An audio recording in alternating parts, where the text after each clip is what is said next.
Dobbiamo pensare ai numeri della compravendita e delle tipologie di immobili più richieste e più vendute. Diciamo che dal 2019 c'è stata una crescita costante delle compravendite.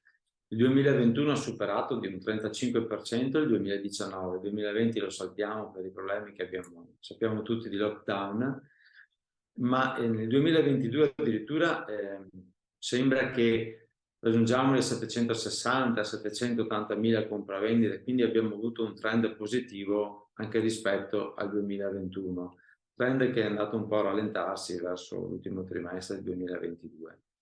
E i dati precisi non li sappiamo ancora perché non sono ancora stati pubblicati.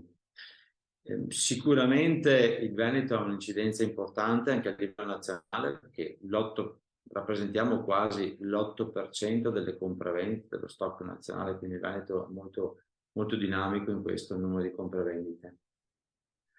Tipologia più richiesta sicuramente c'è l'acquisto per la prima casa, perché noi come italiani a noi piace avere la nostra casa di proprietà, però c'è stata anche una ripresa delle seconde case come investimento sia per il settore, così per il settore locativo, quindi investimento per affittare l'immobile, sia anche come investimento è ripartito bene anche per le seconde case, soprattutto in zone montagna, zone lago e anche zone mare. Il litorale nostro offre molte possibilità.